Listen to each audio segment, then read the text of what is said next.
people accumulate these mountains of points and miles. And now the big thing, the credit card companies mimicking the airlines and the hotels with points and miles. But guess what? They can devalue them too. And they're starting to.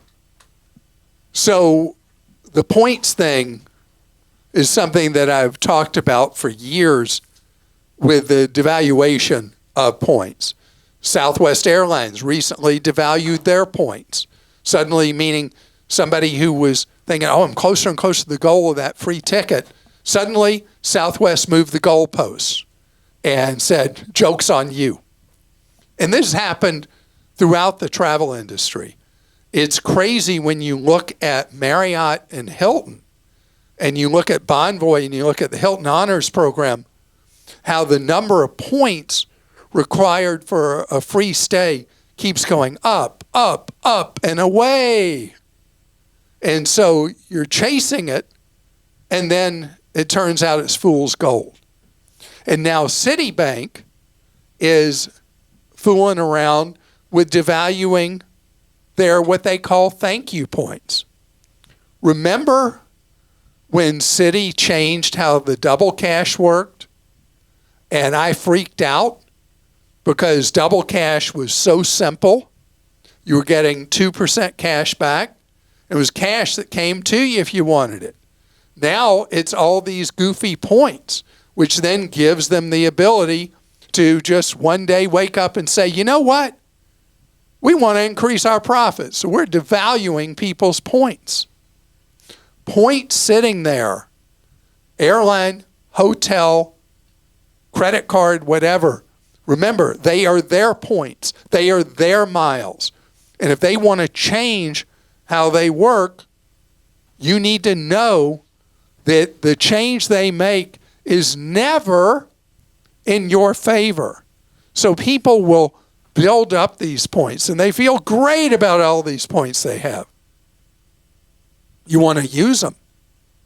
Now, I've talked about the advantage for travelers, instead of being point loyal to the airlines, I've talked about doing so with the cards, the expensive travel cards, the Amex Platinum, the Chase Sapphire Reserve, the Chase Sapphire Preserve, which has an affordable annual fee, $95 or $99, $95.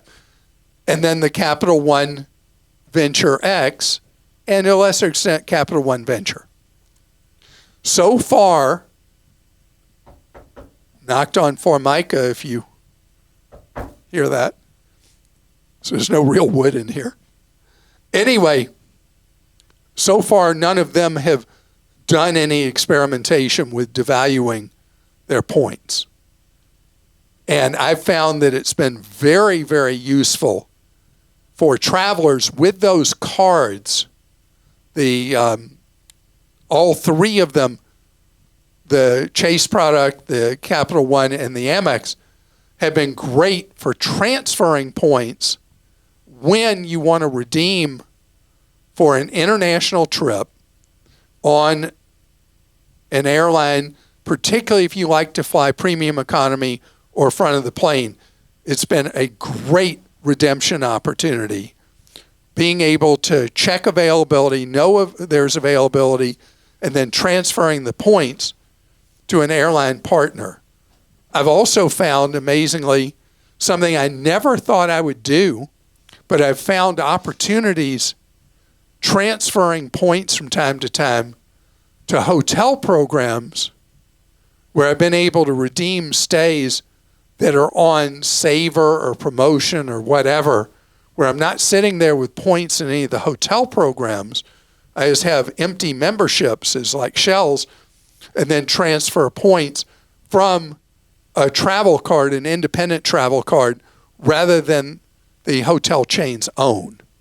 So far, what Citi seems to be testing the waters with is not a common practice with the credit cards. And I think it would be a really dumb idea, doesn't mean they won't do it, through the industry, but they lose their cred when they start doing it. And just know that a point sitting in an account unused is a point that could be worth less the next time you look.